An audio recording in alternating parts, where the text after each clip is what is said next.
تو ان آیات سے کچھ باتیں ہمیں پتہ چلتی ہیں. نمبر 1 کہ والدین میں سے ماں کا حق باپ سے زیادہ ہے، اس کی تاکید کی گئی ہے الگ طور پر، کیونکہ ماں اولاد کو تکلیف کے ساتھ حمل کی صورت میں اٹھاتی، یعنی پیٹ میں رکھتی ہے، تکلیف پر تکلیف 9 مہینے تک سہتی ہے. پھر جب پیدائش کا مرحلہ آتا ہے وہ 9 مہینوں کی تکلیف پہ بھاری ہوتا ہے، اس کی اپنی جان کو خطرہ لاحق ہو جاتا ہے جب وہ ایک نئی جان کو جنم دے رہی ہوتی. اور پھر دودھ پلانے کا مرحلہ آتا ہے، اس میں بھی ابتدا میں جتنی تکلیف عورتیں اٹھاتی ہیں سب کو معلوم ہے. اور پھر جب تک بچے کا دودھ چھڑایا نہیں جاتا اس وقت تک بھی ماں کو ایک خاص قسم کی تھکاوٹ، مشقت اور ایک ذہن اس کا اسی کی طرف لگا رہتا ہے کہ بچے کو دودھ پلانا ہے. یہ وہ سب کام ہیں، یعنی حمل، ولادت، رضاعت، یہ 3 کام ایسے ہیں جن میں باپ کا کوئی حصہ نہیں. ان تکلیفوں میں سے کوئی تکلیف باپ نہیں اٹھاتا، نہ ہی اٹھا سکتا ہے. ٹھیک ہے وہ خرچ کرتا ہے، کیئر کرتا ہے، محبت دیتا ہے، ساتھ دیتا ہے، سپورٹ کرتا ہے، لیکن فزیکل ایکسرشن صرف ماں کرتی ہے. اس لیے ماں کے حق باپ کے مقابلے میں 3 زیادہ ہیں. اور جب ماں کو اپنے بچوں کی ضرورت ہو تو اس وقت ان کے لیے سب سے بڑی نیکی پھر یہی رہ جاتی ہے. معاویہ بن جاہمہ کہتے ہیں میں رسول اللہ صلی اللہ علیہ وسلم کی خدمت میں حاضر ہوا اور عرض کیا اے اللہ کے رسول، میں آپ کے ساتھ مل کر جہاد کرنا چاہتا ہوں. ابتغی بذلک وجہ اللہ والدار الآخرہ، اس سے میں اللہ کا چہرہ اور آخرت کا گھر چاہتا ہوں. آپ نے فرمایا تیرا بھلا ہو، کیا تیری ماں زندہ ہے؟ میں نے کہا جی ہاں. آپ نے فرمایا واپس جاؤ اور ان کی خدمت کرو. وہ کہتے ہیں میں نے پھر دوسری طرف سے آ کر وہی بات دہرائی اور آپ نے وہی جواب دیا. پھر میں رسول اللہ صلی اللہ علیہ وسلم کے سامنے آ گیا، پہلے دائیں طرف سے آئے، پھر بائیں طرف سے، پھر سامنے آئے، پھر اپنی وہی ریکویسٹ دہرائی اور آپ نے اس کو وہی جواب دیا. آپ نے فرمایا تیرا بھلا ہو، اس کے قدموں میں پڑا رہے، جنت وہی ہے. اسی سے وہ محاورہ ہے مشہور کہ جنت ماں کے قدموں میں ہے. تو بعض اوقات ایسا ہوتا ہے کہ ماں باپ کو دیکھنے والا، سنبھالنے والا اور کوئی بھی نہیں ہوتا. ایسی صورت میں اولاد کے اوپر پھر سب سے بڑی ذمہ داری ان کی آ جاتی ہے، حتیٰ کہ نفل نماز سے بھی زیادہ ان کا حق ہے. یعنی اگر انسان نفل نماز پڑھ رہا ہے اور ماں یا باپ پکار لے تو پھر ان کو جواب دینا چاہیے. نفل دوبارہ پڑھ لے واپس آ کر. نفل کی نماز توڑی جا سکتی ہے اگر آپ کو پتہ ہے کہ ان کو شدید ضرورت ہے یا ویسے بھی کسی کام سے وہ بلا رہے ہیں. ابو ہریرہ کہتے ہیں کہ رسول اللہ صلی اللہ علیہ وسلم نے فرمایا ایک عورت نے اپنے بیٹے کو آواز دی جبکہ وہ عبادت میں مصروف تھا اپنے عبادت خانے میں. اس نے کہا اے جریج. جریج نے دل میں کہا اے اللہ، ایک طرف میری والدہ ہے اور دوسری طرف میری نماز ہے. پھر وہ بولی جریج. اس نے کہا یا اللہ، یہ میری ماں ہے اور یہ میری نماز ہے، اب میں کیا کروں؟ ماں نے پھر تیسری بار پکارا. پھر وہی کہنے لگے یا اللہ، یہ میری نماز اور یہ میری ماں، اب کیا کروں؟ یعنی بیچ میں پھر سمجھ نہیں آ رہا تھا تو انہوں نے نماز کنٹینیو کر لی کہ اچھا نماز پوری کر کے جاتا. ماں کو غصہ آ گیا، کوئی ضروری کام ہوگا. تو ماں نے بد دعا دے دی کہ اے اللہ، جریج کو موت نہ آئے جب تک وہ بدماش عورتوں کا منہ نہ دیکھ لے. اب دیکھیے کہ ہم سب خواتین بعض اوقات غصے میں، جذبات میں بہت جلد بازی بھی کرتے ہیں. اب وہ جریج جو تھا وہ دن رات عبادت کرنے والا تھا اور اس نے اپنا عبادت خانہ بنا رکھا تھا جس میں وہ ہر وقت اللہ کی عبادت کرتا. اتنا بڑا عبادت گزار اور پرہیزگار شخص جب ماں نے اس کو بد دعا دی تو کیا ہوا یہ کہ اس کے عبادت خانے کے پاس ہی ایک بکریاں چرانے والی عورت آ کے رہا کرتی تھی قریبی. تو اس نے ایک بچے کو جنم دے دیا، حرام کا بچہ تھا. تو لوگوں نے پوچھا یہ کس کا بچہ ہے؟ کہنے لگی یہ جریج کا ہے. اس نے جریج پر الزام لگا دیا. یہ الزام سن کر وہ اپنے عبادت خانے سے نیچے اترا اور کہنے لگا کہاں ہے وہ عورت جو دعویٰ کرتی ہے کہ وہ بچہ میرا ہے؟ تو اس نے بچے کو لا کے جب سامنے کیا تو بچہ بول اٹھا. جریج نے کہا بتا اے بچے کہ تیرا باپ کون ہے؟ یعنی تیری ماں جو کہتی ہے کہ مجھ سے تو بتا تیرا باپ کون ہے. تو بچہ بول اٹھا اور اس نے کہا کہ میرا باپ فلاں بکریاں چرانے والا ہے. اس طرح یہ الزام تو اس سے ہٹ گیا. یعنی اللہ اپنے عبادت گزار بندوں کی، اپنے اولیاء، اپنے دوستوں کی مدد کرتا ہے، لیکن اگر اولیاء اللہ سے بھی کوئی ایسی غلطی ہو جائے جو کبیرہ گناہوں میں آتی ہے تو پھر پکڑ بھی ہو جاتی ہے. یعنی کبھی ہمیں اپنی نیکیوں پر مان نہیں ہونا چاہیے کہ ہم تو اتنا صدقہ خیرات کرتے ہیں اور ایسے ایسے کام کرتے ہیں تو ہمیں کیا نقصان ہو سکتا ہے. نہیں، یعنی اللہ سبحانہ وتعالیٰ کے بعد سب سے بڑا حق ہم پر والدین کا ہے اور والدین میں سے بھی بڑا حق ماں کا ہے.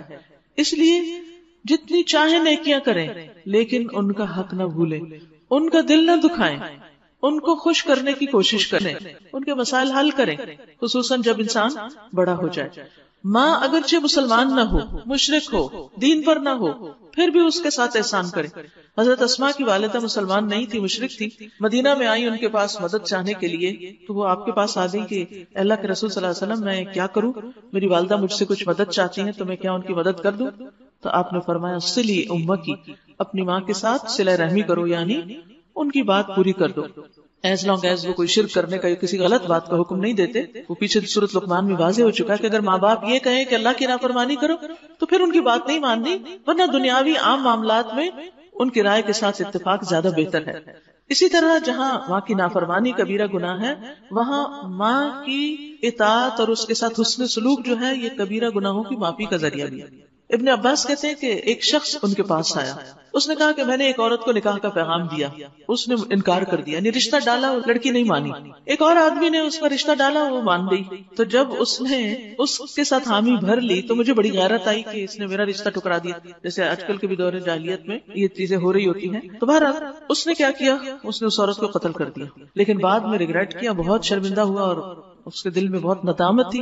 ابن عباس کے پاس کہنے لگا کہ کیا میرے لیے توبہ کی کوئی گنجائش ہے، میں معافی مانگنا چاہتا ہوں. تو انہوں نے پوچھا کیا تمہاری ماں زندہ ہے؟ اس نے کہا نہیں. تو انہوں نے کہا جاؤ پھر اللہ عز و جل سے توبہ کرو، جتنا ممکن ہو اللہ کا قرب حاصل کرو. عطا کہتے ہیں اس پر میں نے ابن عباس سے پوچھا کہ آپ نے اس سے یہ کیوں پوچھا تھا کہ تمہاری ماں زندہ ہے؟ تو انہوں نے کہا میں نہیں جانتا کہ ماں کے ساتھ نیک سلوک سے زیادہ اللہ سے قریب کرنے والا کوئی دوسرا عمل ہو سکتا. اس لیے آج جب کہ ہم یہ سب بات پڑھ رہے ہیں تو اپنی ماں کے ساتھ خاص طور پر کوئی نہ کوئی نیکی ضرور کریں، ان کا دل خوش کر دیں، ان کو کوئی گفٹ دیں، ان کی کوئی مدد کریں، اگر قریب ہے تو ان کی کوئی جسمانی خدمت کریں، دور ہیں تو حال چال پوچھیں، اگر فوت ہو چکے ہیں تو کوئی صدقہ کریں ان کی طرف سے، تاکہ وہ وہاں پہنچے اور ان کا درجہ بلند ہو اور پوچھیں کہ یہ میرا درجہ کہاں سے بلند ہوا، تو پتہ چلے کہ آپ کی دعاؤں کی وجہ سے. تو فوت شدہ والدین کے لیے دعائیں اور صدقہ جو ہے وہ بہت فائدے کی چیز ہے. تو اس سے آپ دیکھیں گے کہ خاص طور پر جب اپنی اولاد تنگ کر رہی ہو نا تو اس وقت ماں باپ کی طرف تھوڑی توجہ کر دینی چاہیے کہ کہیں ایسا تو نہیں کہ ہم انہیں تنگ کر رہے ہیں تو ہمیں اللہ تعالیٰ دنیا میں ہی ان کی طرف سے تکلیف دے رہا ہے، یعنی کہ وہ اس کا بدلہ ساتھ ہی آ رہا ہے. کیونکہ والدین کو ستانے کا گناہ ایسا ہے جس کی سزا انسان کو دنیا میں ملتی ہے، یعنی آخرت کے علاوہ دنیا میں بھی انسان کی کہیں نہ کہیں سے پکڑ آتی، جیسے وہ جریج کی ماں کی بات ابھی آپ نے دیکھی.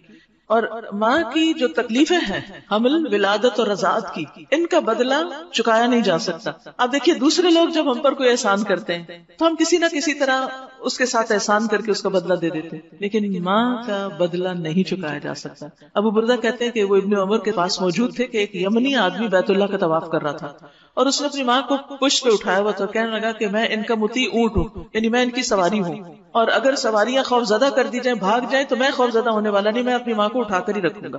پھر اس آدمی نے کہا اے ابن عمر آپ کا کیا خیال ہے کہ میں نے اپنی ماں کا بدلہ چکا دیا، یعنی کندھے پہ اٹھا کے جو حج کرا دیا تو بدلہ ہو گیا؟ انہوں نے کہا اس کی ایک آہ کا بھی بدلہ نہیں چکایا تم نے، یعنی جو تمہاری ولادت میں تکلیف میں جو اس نے تکلیف اٹھائی کوئی بدلہ نہیں چکایا. یعنی تم صرف یہ چند کام کر کے سمجھتے ہو کہ بدلہ ہو گیا، بدلہ نہیں چکا سکتے ماں باپ کا.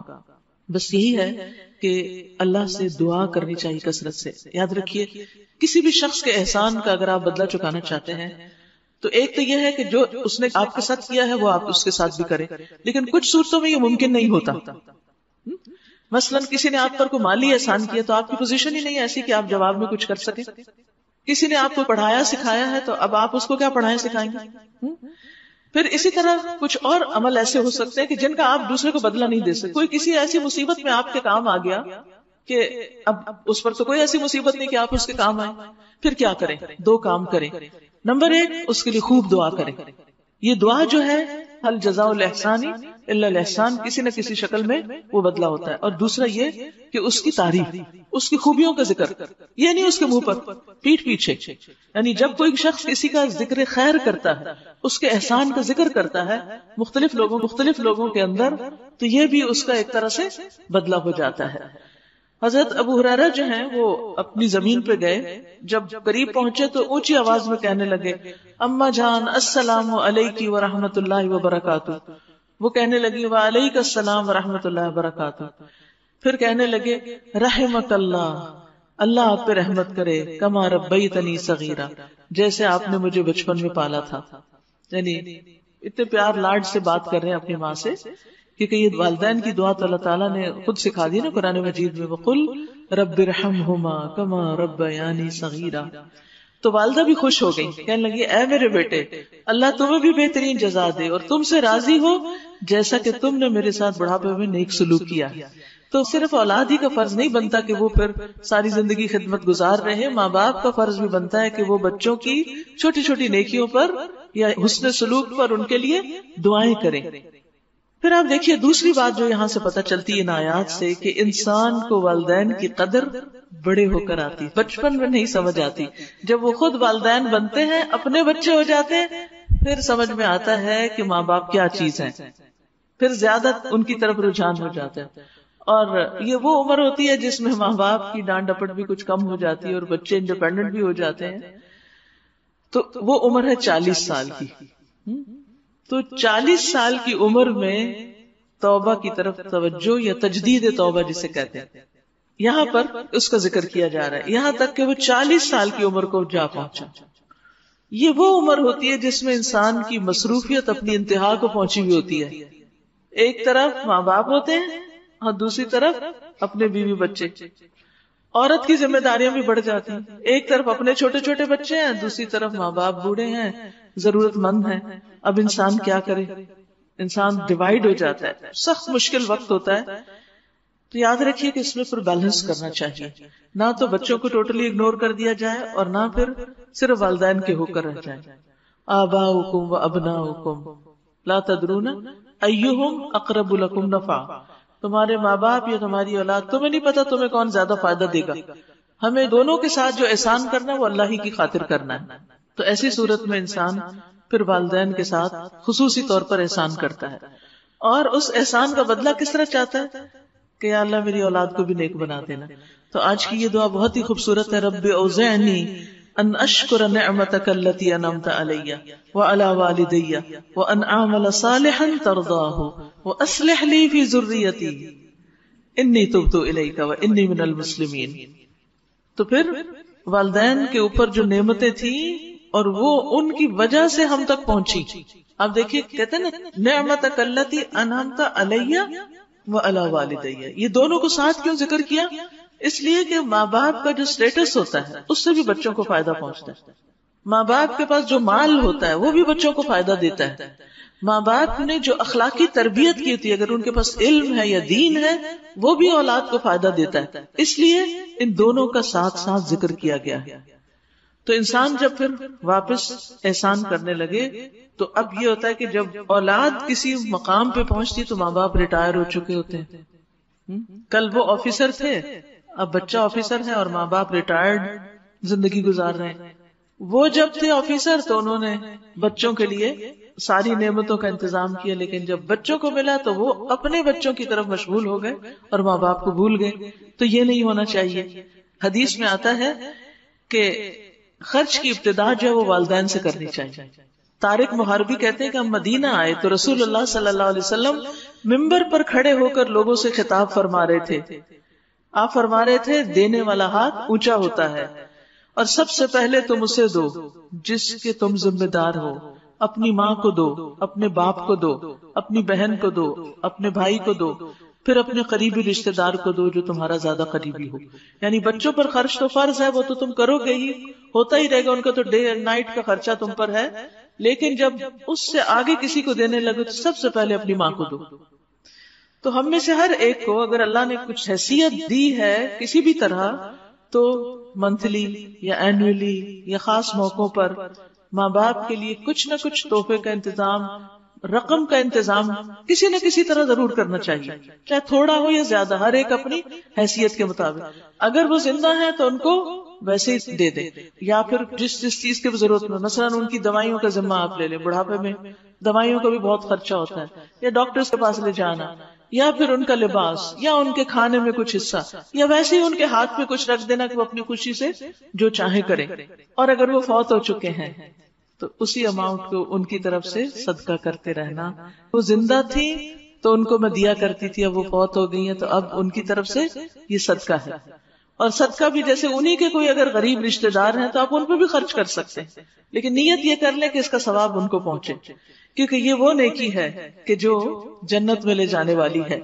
حضرت عائشہ کہتی ہے کہ رسول اللہ صلی اللہ علیہ وسلم نے فرمایا میں نے خواب میں جنت کو دیکھا، جنت میں داخل ہوا، وہاں مجھے ایک قرآن پڑھنے والی کی آواز سنائی دی، میں نے پوچھا یہ کون ہے؟ بتایا گیا یہ حارثہ بن نعمان ہے۔ آپ نے کہا یہی نیکی ہے، یہی نیکی ہے۔ اور حارثہ بن نعمان اپنی والدہ کے ساتھ بہت اچھا سلوک کرتے تھے، اس بنا پر اللہ نے ان کو جنت بھی دی اور آپ کو وہاں دکھایا گیا، اور پھر وہ وہاں بھی قرآن پڑھ رہے ہیں۔ اور پھر آپ دیکھیے کہ یوسف علیہ السلام کی مثال ہمارے سامنے ہے کہ جب اللہ نے ان کو اتنا بڑا مقام دیا تو انہوں نے کیا کیا؟ اپنے والدین کو کہاں بٹھایا؟ اپنے ساتھ اوپر بٹھایا، بلند جگہ پہ بٹھایا۔ اور پھر ان کا جب ذکر کرتے ہیں وہ قید خانے کے ان لوگوں کے سامنے جو ان کے پاس آئے تھے خواب کا مسئلہ لے کر، تو انہوں نے کیا کہا کہ میں نے اپنے باپ دادا ابراہیم، اسحاق اور یعقوب کے دین کی پیروی کی ہے، تو نیکی میں والدین کی پیروی کرنے میں کوئی حرج نہیں ہے۔